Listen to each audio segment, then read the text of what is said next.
Hello students, good morning. पिछली class में हम लोगों ने आपके जो फर्स्ट चैप्टर है उसके अंदर जीव जगत और उस जीव जगत के अंदर जीवों की जगत की विविधता कौन कौन सी, किस प्रकार की विविधता, उसके बारे में पढ़ा था। उसके साथ ही हमने नॉमेनक्लेचर के बारे में पढ़ा था, यानी किसके बारे में पढ़ा था? नामकरण के बारे में। अब ये जो नामकरण है इसके क्या क्या नियम हैं, कौन कौन से नियम है, उनको भी पढ़ा था। जिसके अंतर्गत हमने क्या देखा था? किसी भी जीव के दो नाम होते हैं, बाइनोमियल नॉमेनक्लेचर देखा था। तो बाइनोमियल के अंदर आपने क्या देखा? प्रथम जो पद है वो तो किसका होगा? वंश का। जबकि जो द्वितीय पद है वो किसका होगा? आपके जाति का। ठीक है, ये हमने पढ़ा था।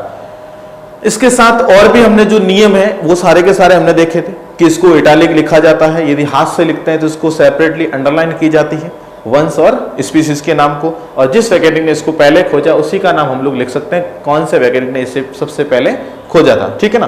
तो इसके अलावा कोई भी जो नाम है उसको लैटिनीकृत करना जरूरी है। यदि वो लैटिन भाषा से नहीं है तो आपको उसको लैटिनीकृत करना पड़ेगा। अब हम लोग ये जो रूल्स देखे थे, इन नियमों के अंतर्गत सभी जो जीव है उनका जो अध्ययन करना संभव नहीं था। जब सभी जीवों का इस साइंटिफिक रूल के अंतर्गत अध्ययन करना संभव नहीं था तो वैज्ञानिकों ने इसके अंतर्गत एक और जो शब्द को जोड़ा गया उसको आधार मानकर, वो था क्लासिफिकेशन। कौन सा था? वर्गीकरण, यानी हम लोग क्या कह सकते हैं उसे? क्लासिफिकेशन। ठीक है, तो ये जो क्लासिफिकेशन है इसको ऐड किया गया। ठीक है, अब यहां पर मैं आपको लास्ट क्लास में बता ही रहा था, क्लासिफिकेशन कुछ टेक्निकल इश्यूज की वजह से हमारी जो क्लास है वो आगे की नहीं हो पाई थी। तो इस क्लास के अंदर हम लोग देखेंगे कि भाई वर्गीकरण के अंतर्गत वैज्ञानिकों ने क्या किया? अध्ययन के लिए किसको आधार माना? वर्गीकरण को, क्लासिफिकेशन को आधार माना। इस क्लासिफिकेशन को आधार मानने के बाद हमने एक ब्रांच, यहां पे नई ब्रांच आती है जिसका नाम क्या है? वर्गीकी, यानी टैक्सोनॉमी। तो यहां पर अपन क्या देखते हैं? वर्गीकी, टैक्सोनॉमी। किसे कहते हैं टैक्सोनॉमी? देखो, ये भी दो ग्रीक शब्दों से बना है। पहला तो क्या है? टैक्सिस। पहला कौन सा शब्द है? टैक्सिस। और दूसरा कौन सा है? नोमोस। दो शब्दों से मिलकर बना है। एक तो कौन सा है? टैक्सिस, और दूसरा कौन सा है? नोमोस। टैक्सिस का अर्थ होता है, हमने कह दिया अरेंजमेंट करना, आपने कह दिया वर्गीकरण। ठीक है, और इसका जो है लॉज कह सकते हैं, नियम कह सकते हैं। तो दोनों के अर्थ की बात करें टैक्सोनॉमी में तो सीधी सीधी बात निकल रही है, यहां पे ये आ रही है वर्गीकरण के नियम। जो वर्गीकरण के नियम है वही किसके अंतर्गत आएंगे? आपके टैक्सोनॉमी में। तो इसकी हम लोग डेफिनेशन क्या दे सकते हैं? जीव विज्ञान की वह शाखा जिसके अंतर्गत हम लोगों ने कह दिया कि भाई आप एक तो क्या करते हो? जीव की पहचान करते हो। ठीक है, उसके बाद क्या करते हो? हमने कह दिया भाई नामकरण कर दिया। इसके साथ साथ हमने क्या किया है? वर्गीकरण किया है।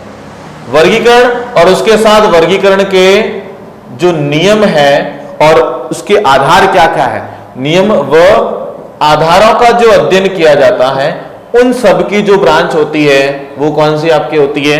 वर्गीकी होती है। ठीक है, ये जो शब्द दिया था किसने दिया था? APD कंडोले नामक वैज्ञानिक। वैसे ये शब्द वगैरह आपको नहीं पूछेगा, लेकिन आपको जनरल जो है नॉलेज के लिए बता रहा हूं। आपको ध्यान क्या रखना है? जीव विज्ञान की वह शाखा जिसके अंतर्गत पहचान, किसी भी जीव की पहचान, नामकरण, उसके वर्गीकरण के नियम व उसके आधारों का अध्ययन किया जाता है, क्या कहलाती है? टैक्सोनॉमी कहलाती है। तो अब इस टैक्सोनॉमी में क्या क्या बेस आया? भी देखो, इसमें पहचान आ रही है, वर्गीकरण आ रहा है, नामकरण आ रहा है, इसके आधार पर इनको जो है बिंदुओं को बताया गया। तो इस वर्गीकरण के अंदर, टैक्सोनॉमी के अंदर जो वर्गीकरण विज्ञान है, टैक्सोनॉमी है, उसके अंतर्गत हमने कहा कि भाई यहां पे 4 बिंदुओं को स्थान दिया गया है। निम्नलिखित कितने बिंदु लिए गए? 4 बिंदु। वो 4 बिंदु कौन कौन से हैं? सबसे पहले हम लोग बात करते हैं तो सबसे पहला है आपका जीवों के प्रमुख लक्षण। जीवों के प्रमुख लक्षण। ठीक है, कैरेक्टराइजेशन।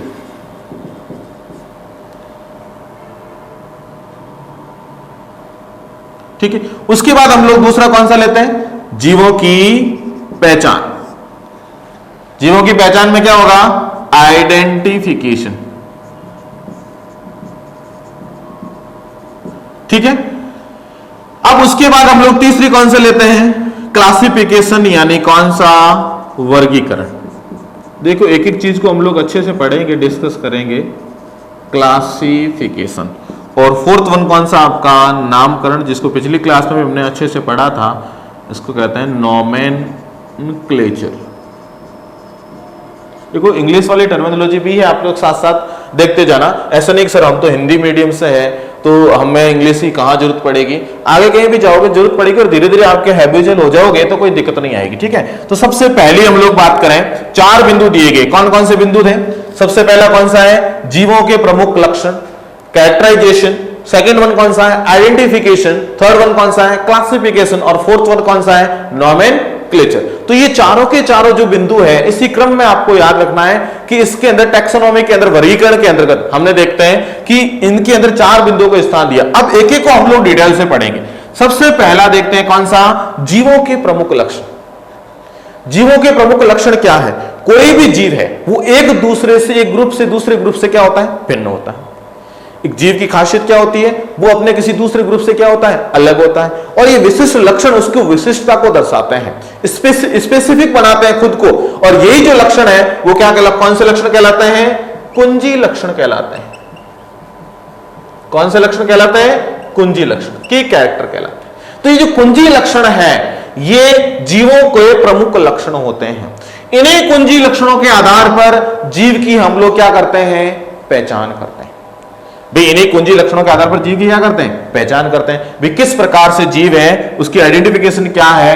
मतलब आपको जैसे मैंने कह दिया, कुत्ता है, बिल्ली है, घोड़ा है, भैंस है, गाय है, जैसे जैसे मैंने आपका सामने नाम लिया, आपके सामने एक इमेज आई, दिमाग के अंदर, ब्रेन के अंदर एक इमेज आई, कुत्ता, हाँ आपको पता है कि ये चीज है। ठीक है ना। बिल्ली, बिल्ली से आपके दिमाग में बिल्ली की इमेज आई, दूसरी इमेज तो नहीं आई। बिल्ली कहने पर दूसरी इमेज तो नहीं आई, तो वो क्या है? वो आपने आइडेंटिफिकेशन किया है। उसका आइडेंटिफिकेशन जैसे आपने कर दिया, किसके आधार पर किया आपने? कुंजी लक्षणों के आधार पर। किसके आधार पर? कुंजी लक्षणों के आधार पर आपने आइडेंटिफिकेशन कर दिया। उसके बाद आपको क्या कर दो? क्लासिफिकेशन कर दो। अब यहां पे मेन समझने वाली चीज क्लासिफिकेशन है। क्या है? जो भी जीव है उनको किसके आधार पर? समानता व विभिन्नता, इनके आधार पर क्या करना है आपको? समानता और विभिन्नता के आधार पर समूहबद्ध करना। क्या करना? समूहबद्ध करना। क्या कहलाता है? क्लासिफिकेशन कहलाता है। यानी कोई भी जीव है उसको आप लोग, उसमें क्या समानता है और क्या क्या है? विभिन्नता है, उसके आधार पर आपने क्या कर दिया? ग्रुपिंग कर दी। जैसे आपको एक एग्जाम्पल के तौर पर देते हैं, इसका एग्जाम्पल अपन समझते हैं। आप लोग स्कूल के अंदर आते हैं। क्यों आते हैं स्कूल के अंदर? पढ़ने के लिए। सभी के सभी क्या है? स्टूडेंट्स। आप स्कूल के अंदर आए, सभी पढ़ने के लिए आए, इसका मतलब सभी के सभी पढ़ने वाले स्टूडेंट्स हैं। क्या इसमें आपकी कोई भी क्लास बताएगी? आप कौन सी क्लास? अभी नहीं बताएगी। आप एकदम से जैसे ही क्लास के अंदर आए, अब क्लास सबसे पहले स्कूल में आए, स्कूल में आने के बाद क्या हुआ कि आपको अलग अलग क्लास दी गई कि भाई आपको जो है, एक मैंने कह दिया ग्रुपिंग होगी, जैसे 6 to 10th हो गया, एक लेवल हो गया 11th 12th का, ठीक है, और प्राइमरी वाला एक और हो गया। तो अलग अलग प्रकार से आपको इसके अंदर ग्रुपिंग कर दी गई कि जो छोटे बच्चे हैं, जैसे नर्सरी वाले हैं, वो प्राइमरी तक आएंगे, ठीक है ना, फिर अपर प्राइमरी के अंतर्गत आ जाएंगे। 8 जो है 6 से लेकर 10 तक सीधा आप मानते हैं। अब उसमें इसको मानते हैं अपन माध्यमिक स्तर। वैसे 8 तक अपर प्राइमरी मानते हैं, 8 से ऊपर है जो माध्यमिक स्तर मानते हैं, और यहाँ पे सीनियर सेकेंडरी मानते हैं। तो आपने अलग अलग डिवाइडेशन कर दिया। यदि आप उस क्लास की बात करें, भाई सभी के सभी स्टूडेंट है, आप में ये समानता है, सभी पढ़ने वाले हैं, ठीक है। दूसरी चीज क्या है, आपको कह दिया भाई कौन सी क्लास का बच्चा है, किसी ने कहा मेरी 10th क्लास है, किसी ने कहा 11th है, किसी ने कहा 12th है। तो इनको कहा भाई ठीक है, आप लोग जहां जहां आपकी क्लास है ना वहां जाके बैठ जाओ। तो अब अलग अलग हो गए, पहले समानता थी, स्टूडेंट है, फिर अलग अलग होते क्या हो गई, 10th क्लास का अलग है, 11th का बच्चा अलग है, और 12th का स्टूडेंट है वो अलग है। अब ये स्टूडेंट अपनी क्लास में चले गए, ये वाले भी अपनी क्लास में चले गए, उनको कहा भाई एक हॉल के अंदर आपको सबको बैठना है। अब ये क्लास में चले गए, तो यहां पर जाने के बाद एक और इनके अंदर विभिन्नता क्या आई कि किसी ने कहा सब्जेक्ट क्या है, किसी ने कहा साइंस सब्जेक्ट है, तो किसी ने क्या कहा आर्ट्स है, किसी ने क्या कहा कॉमर्स है। अब ये जो सब्जेक्ट है, ये तीन सब्जेक्ट अलग अलग जो है वापस विभिन्नता आ गई। वापस विभिन्नता आने का मतलब क्या है कि भाई जो बच्चा है वो 11th क्लास का है, वो 11th क्लास का बच्चा है, उस हॉल के अंदर सारे 11th क्लास के बच्चे बैठे थे। अब कहा गया भाई जिसके साइंस सब्जेक्ट है वो उस रूम में, रूम नंबर जो है 101 में जाके बैठ जाइए। ठीक है, आर्ट्स वालों को कहा दिया 102 में जाके बैठ जाइए और कॉमर्स वालों को कह दिया 103 के अंदर जाके बैठ जाइए। तो रूम अलग अलग हो गए। अब उनके अंदर क्या होगी विभिन्नता। पहले समानता क्या थी, समानता में क्या आएगा बोलो, सभी के सभी 11th क्लास के स्टूडेंट्स हैं। विभिन्नता क्या है, सबके सब जो सब्जेक्ट जो है वो जिसकी फैकल्टी सारी की सारी क्या है अलग अलग है। जो स्ट्रीम चुना ना, इसके अंदर किसी ने साइंस है, किसी ने आर्ट्स है, किसी के कॉमर्स है, तो ये अलग अलग विभिन्नता हो गया। तो हमने पहले तो किसके आधार पर समानता, फिर किसके आधार पर विभिन्नता। अब देखो और समानता साइंस में क्या आ गई, साइंस में वो बच्चे आ गए कि भाई जिनके पास यहां पर भी दो है, दो सब्जेक्ट अपन लेते हैं ऑप्शनल के तौर पर, बाकी तो है ही है, फिजिक्स केमिस्ट्री होगा ही होगा, एक तो लेता है बायोलॉजी और एक लेता है मैथ्स। तो यहां पर जो बायो का बच्चा है, बायोलॉजी का बच्चा है, उसको कह दिया भाई आप लोगों को इस रूम में बैठना, किसी दूसरे रूम का बता दिया, और मैथ वालों को कह दिया भाई आपको इस रूम में बैठना है। तो यहां पर भी दो हो गए। देखो साइंस के अंदर समानता तो क्या है, दोनों साइंस के स्टूडेंट हैं, लेकिन विभिन्नता वापस क्या आ गई, एक के अंदर ऑप्शनल सब्जेक्ट क्या है बायोलॉजी है और एक के अंदर क्या है मैथ्स है। तो हमने क्या कर दिया कि समानता क्या, पहले तो उनकी समानता देखी सभी के सभी स्टूडेंट हैं, फिर विभिन्नता देखी अलग अलग क्लास के स्टूडेंट्स हैं, फिर एक क्लास वाले स्टूडेंट को सब शामिल बिठा दिए, वापस समानता आ गई उनमें, वापस 11th क्लास को साथ में बिठा दिए, वापस समानता आ गई। 11th या 12th कोई भी हो सकता है।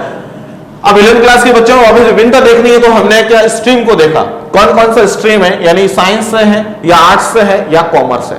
ठीक है, अब साइंस के अंदर ये समानता क्या देखी, भाई इनका सब्जेक्ट साइंस है। अब इन्हें विभिन्नता क्या देखी कि इनके एक के क्या है बायोलॉजी है कुछ के, और कुछ के क्या है मैथ्स है। तो यहां पर क्या देखा गया कि भाई विभिन्नता, इसके आधार पर हमने क्या कर दिया क्लासिफिकेशन कर दिया है और बता दिया कि भाई आप लोग जो है जो साइंस मैथ्स के स्टूडेंट हो, आप लोग साइंस बायोलॉजी के स्टूडेंट्स हो, तो किस आधार पर साइंस का है, तो स्टूडेंट तो सही है, तो उसके आधार पर हमने कह दिया स्पेसिफिक जो है यानी समानता, उसके अंदर कौन सी जो है सिमिलरिटीज है और कौन कौन से डिफरेंसेस विभिन्नता है, उसके आधार पर हमने इसको ग्रुपिंग कर दी, समूहबद्ध कर दिया। वही हमारा क्या है क्लासिफिकेशन। उदाहरण और नहीं, ये उदाहरण नहीं समझ में, एक और उदाहरण दे रहा हूं आपको। जैसे हॉस्पिटल के अंदर की बात करते हैं, एक हॉस्पिटल है, वहां पर जो है जैसे कई सारे बच्चों का जन्म होता है। अब बच्चों का जो जन्म हुआ है, तो डॉक्टर ने क्या किया, सबसे पहले उनका जो है प्रमुख लक्षण तो है ही जीवों के, वो तो हो गया। अब पहचान कर लिया, आइडेंटिफिकेशन कर लिया कि भाई किसका बच्चा है, टैग लगा दिया, भाई इसके पेरेंट्स का नाम क्या है, माता पिता का नाम, ठीक है ना, वो टैग लगा दिया इसका बच्चा है। ठीक है, अब वो तो क्या होगी पहचान कर दी। अब उसमें जो मेल है फीमेल है, चाइल्ड जो है उसके अंदर अपने लड़का है या लड़की है उसका पता नहीं किया, तो उसको करने के लिए क्या कर दिया ग्रुपिंग, उसकी ग्रुपिंग कर दी। पहले तो सभी के सभी चाइल्ड है, ठीक है, सभी सजीव है, वो चाइल्ड है जो जिन्होंने जन्म लिया। अब वो तो आइडेंटिफिकेशन होगी। अब उसके बाद क्या करते, आइडेंटिफिकेशन में टैग लगा दिया पेरेंट्स का, वो तो होगी आइडेंटिफिकेशन। उसके बाद क्या कर दिया इन्होंने ग्रुपिंग कर दी, क्लासिफिकेशन कर दिया कि भाई इतने बॉयज हैं इतने गर्ल्स हैं। ठीक है, तो वो डॉक्टर ने कर दिया क्लासिफिकेशन। समानता क्या थी और विभिन्नता क्या थी, जो लिंग के आधार पर विभिन्नता थी तो उनको अलग कर दिया, बॉयज अलग गर्ल्स अलग। अब यहां पर उसके बाद हमने क्या देखा, उसके बाद आता है नोमेनक्लेचर, नामकरण आता है। ठीक है भाई, घर जाएंगे ना, घर जाएंगे नाम तो देंगे ही देंगे, नामकरण का प्रोसेस होता है नहीं होता है, बच्चा जन्म लेता है, जन्म लेने के बाद जो उनका नामकरण का प्रोग्राम रखा जाता है ना, तो नामकरण दे दिया। अब नामकरण में भी आपको क्या देखना है कि किस प्रकार से नामकरण देते हैं, कैसे देते हैं। तो यहां से अपने जो है पिछली क्लास में इसको पढ़ा भी था, लेकिन फिर भी देखो बता देता हूं, जीवों का जो है नाम अलग अलग होता है स्थानीय जो भाषा के अंदर। जैसे आलू है, कोई आलू को पटाटो कहते हैं, कोई पटाटा कहते हैं, ठीक है, कोई इसको बटाटा कहते हैं। तो यहां पर क्या हो गया कि आलू के अलग अलग नाम आए स्थानीय भाषा के अकॉर्डिंग। तो यहां पर एक मानक नाम दिया जाता है, नोमेनक्लेचर में क्या दिया जाता है आपके मानक नाम, ध्यान रखना। जैसे आपकी बात मैंने पिछली क्लास में बताई थी, आपके घर के अंदर जो है निक नेम वो अलग रखा गया है, पेरेंट्स जिसे बुलाते हैं, ठीक है।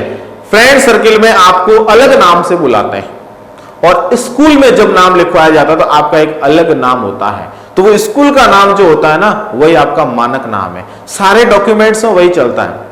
आगे तक जहां भी अपन जाएंगे देखेंगे कि सभी की सभी जगह मानक नाम ही चलेगा। तो ये जो मानक नाम है ना, वही नामकरण की बात हो रही है। इसके रूल्स भी पढ़े थे, किस प्रकार से बाइनॉमियल नोमेनक्लेचर पढ़ा था पूरा, वापस देखो इसको। तो मानक नाम देने की जो प्रक्रिया है वो क्या होती है, नामकरण होती है, नोमेनक्लेचर होता है। ठीक है, तो जीवों का कोई भी मानक नाम दिया जाएगा ना, वो होगा आपके नामकरण के अंतर्गत। ठीक है, तो यहां पर अपन देखें कि सबसे पहले अपन वापस यहां से शुरू करते हैं कि पहला तो कौन सा आया, जीवों के प्रमुख लक्षण। ठीक है, दूसरा कौन सा आया, पहचान। तो जीवों के प्रमुख लक्षण में तो आपने देख दिया कि कौन कौन से लक्षण है, किस प्रकार से उसको विशिष्ट लक्षणों से कोई भी जीव है दूसरे ग्रुप से किस प्रकार से अलग होता है, वो हमने जीवों के प्रमुख लक्षण में देख लिया। उन लक्षणों को क्या कह दिया, कुंजी लक्षण। कुंजी लक्षणों के आधार पर आपने क्या कर दिया, उसका आइडेंटिफिकेशन कर दी, उसकी पहचान कर दी। ठीक है, उस पहचान के आधार पर आपने उसको क्या कर दिया, समानताओं और विभिन्नताओं के आधार पर क्या कर दिया, अलग अलग कर दिया, ग्रुपिंग कर दी। तो ये समानताओं और विभिन्नताओं के आधार पर ग्रुपिंग करना क्या कहलाता है, आपका वर्गीकरण कहलाता है। उसके बाद हमने देखा क्या, नामकरण। वर्गीकरण को आपने देखा कि समानता, आपने सारे एग्जाम्पल आपने देख लिए, एग्जाम्पल को मैंने देकर बता दिया कि किस प्रकार से आपकी सिमिलरिटीज है और किस प्रकार से आप एक दूसरे से भिन्न है, उसके आधार पर ग्रुपिंग की जाती है।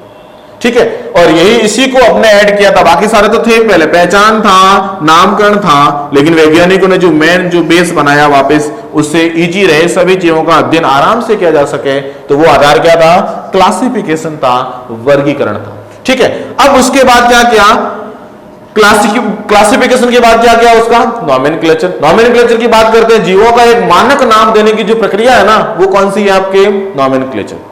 इसको हमने अलग ही डिटेल से पढ़ लिया है, इसलिए मैं इसको यहां पे आपको बता रहा हूं कि पिछली क्लास के अंदर हमने इसको डिटेल से पढ़ा है कि नोमेनक्लेचर किस प्रकार से दिया जाता है, कैसे दिया जाता है, कौन कौन से नियम है इसके, बाइनॉमियल नोमेनक्लेचर क्या है, ये सारी चीजें हमने लास्ट जो क्लास हुई थी उसके अंदर डिस्कस कर लिया था। ठीक है, फिर भी आपको बता देता हूं यहां पर कि मानक नाम देने की प्रक्रिया नामकरण कहलाती है। सभी जगह अलग अलग नाम हो सकते हैं। जैसे अपन बात करें चिड़िया की, चिड़िया को अपन जैसे भारत के अंदर हमने कह दिया चिड़िया, गोरैया। ठीक है, स्पेन के अंदर अलग कह दिया, पुर्तगाल के अंदर पर्डल कह दिया, इंग्लिश के अंदर जो स्पैरो कह दिया। तो अलग अलग नाम है ना, वो सब जगह अलग अलग नाम है। तो स्थानीय जो भाषा है, जैसे जैसे एरिया वाइज चेंज होते रहेंगे, नाम चेंज हो रहे हैं। अब उसके अंदर अलग अलग देशों में अलग अलग नाम है, लेकिन आप उसको यदि एक वास्तव में जो नाम दोगे साइंटिफिक, वो जो सर्वमान्य होगा, सभी जगह एक ही नाम होगा, तो वो क्या नाम, कौन सा नाम कहलाएगा, मानक नाम कहलाएगा। वही स्कूल वाला नाम, हाँ बिल्कुल बिल्कुल, स्कूल वाला नाम कौन सा है, मानक नाम। हाँ कि सर हमारे ऊपर एग्जांपल दो, हमें तो तब समझ में आता है। ठीक है ना, तो आपका घर पे नाम अलग है, ठीक है, फ्रेंड्स आपको अलग नाम से जानते हैं, लेकिन जो स्कूल के अंदर चलेगा, आजीवन की बात हम लोग करें कि सर हमने चेंज करवा दिया, तो भाई कुछ हो सकता है आगे करेक्शन करवा दे, वो अलग बात है, गजट नोटिफिकेशन निकलवा के फिर स्कूल में भी चेंज करवा दे, पर नाम तो वही रहेगा स्कूल वाला ही। ठीक है, चेंज करवाएगा तो स्कूल में होगा ना, तो उसके हिसाब से जो है मानक नाम, जो मानक नाम देने की जो प्रक्रिया है ना, वो कौन से के अंतर्गत आती है, नामकरण। तो ये सारे के सारे टैक्सोनॉमी के अंतर्गत जो वर्गीकरण है, उस वर्गीकरण के जो बिंदु दिए गए हैं, 4 बिंदु, इस क्रम के अंदर आपको याद रखना है, क्रम याद रखना है। ठीक है, जीवों के प्रमुख लक्षण यानी कैरेक्टराइजेशन, आइडेंटिफिकेशन, क्लासिफिकेशन और नोमेनक्लेचर। इसके साथ हम लोग एक और चीज पढ़ते हैं, सिस्टेमैटिक्स, वर्गीकरण पद्धति। क्या है वर्गीकरण पद्धति, किस प्रकार से है, उसको अपन देखते हैं। अगला हमारा कौन सा है, वर्गीकरण पद्धति। ठीक है, वर्गीकरण पद्धति यानी सिस्टेमैटिक्स की बात हम कर रहे हैं। सिस्टम, सिस्टम का अर्थ क्या होता है, एक व्यवस्थित तरीके से अरेंजमेंट करना। वर्गीकरण पद्धति, सिस्टेमैटिक्स।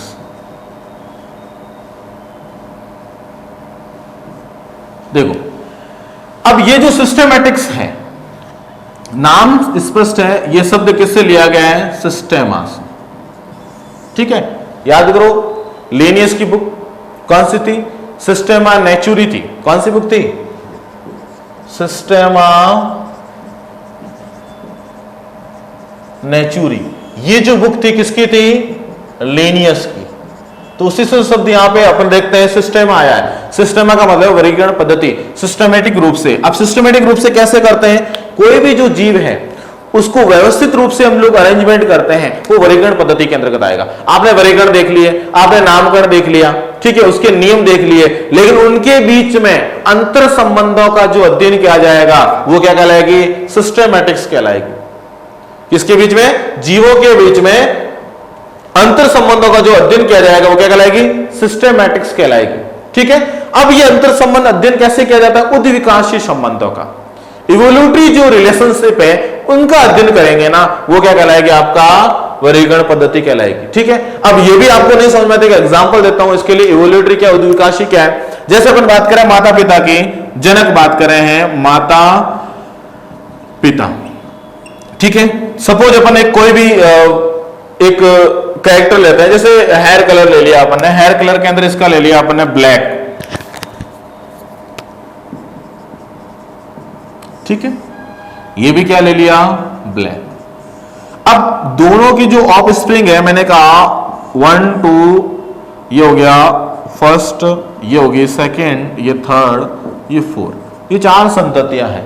अब इन चारों संततियों में हमने कह दिया सपोज इसके पास ब्लैक, इसका जो हेयर कलर है वो ब्राउन हो जाएगा, ठीक है। अब इसकी बात करें, इसका भी क्या है? ब्लैक है, इसका भी क्या है? ब्लैक है, और इसका भी क्या है? ब्लैक है। तो यहां पर हमने क्या कहा? तीनों का जो है कलर कैसा है? ब्लैक है। लेकिन जो फर्स्ट वन है उसका कहां से आ गया? ब्राउन। तो आपने कह दिया ये जो कलर है ना, ये अलग कैसा आया? अब ये जो अलग किस प्रकार से आया है, यहां पर अपन देखने वाली बात है। ऐसा नहीं कि भाई इन दोनों का तो हेयर कलर था, ये हम लोग इवोल्यूटरी जो देख रहे हैं इसका मतलब क्या है? हम लोग पीछे की तरफ जाएंगे, इनके पूर्वजों की बात करेंगे। किसकी बात करेंगे? पूर्वजों। इनके दादाजी के दादाजी के, या इनके नाना जी के, किसी न किसी के इस प्रकार का जो जीन था ब्राउन कलर वाला, वो जीन अब एक्सप्रेस हो रहा है। जब जीन एक्सप्रेस हो रहा है तो वो कलर आ रहा है। बात है समझ में? तो वो जीन अब यहां पर एक्सप्रेस हुआ है। तो ये जो हमने है ना कह दिया भाई ये तो एक पीढ़ी तक ही आपने बताया, सीधा सीधा बता दिया।